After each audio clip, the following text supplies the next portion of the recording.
Le sacre promis, comment les Canadiens ont ressuscité la mystique du tricolore. Il y a à peine 3 ans, on évoquait à Montréal une reconstruction interminable. Un purgatoire sportif que les amateurs croyaient devoir endurer pendant une décennie. Or, contre toute attente, la saison 2025 à 2026 vient d'opérer une métamorphose stupéfiante. Les Canadiens, longtemps cantonnés au rôle d'outsiders sympathiques, se retrouvent désormais à 4 victoires d'une finale historique de la Coupe Stanley.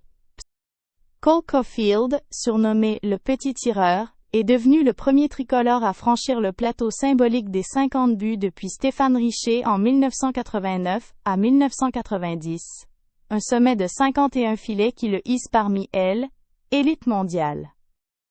Nick Suzuki, capitaine méticuleux et stratège discret, a accumulé 101 points, mettant fin à une disette de 4 décennies que seul Mats Näslund avait réussi à briser auparavant.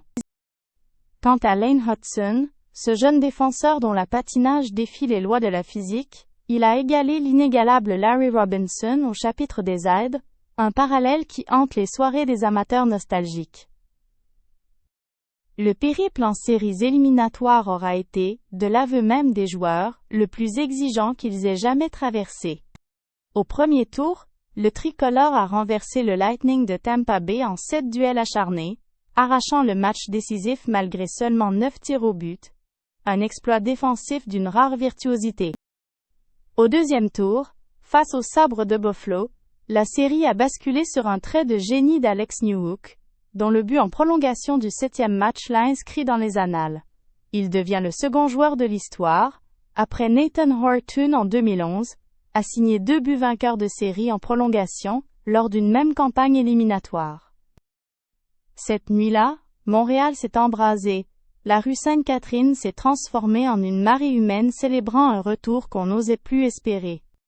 Le gardien Jakub Doves, révélation québécoise par excellence, a multiplié les arrêts cruciaux avec une assurance que peu d'experts lui prêtaient en début de saison. Et voici qu'aujourd'hui, en ce 21 mai, s'ouvre la finale de l'Association de l'Est face aux Hurricanes de la Caroline, un adversaire d'une redoutable cohérence. Carolina arrive avec un atout de taille.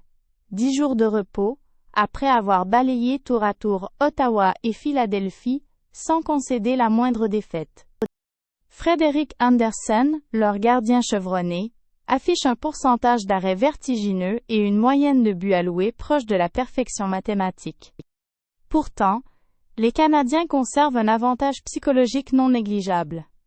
Ils ont remporté chacun de leurs 3 affrontements en saison régulière contre Carolina, avec un cumul offensif de 15 buts contre 8. Cette série opposera donc le repos méthodique des Hurricanes à l'élan irrésistible des Habs, transcendé par la ferveur d'une nation entière.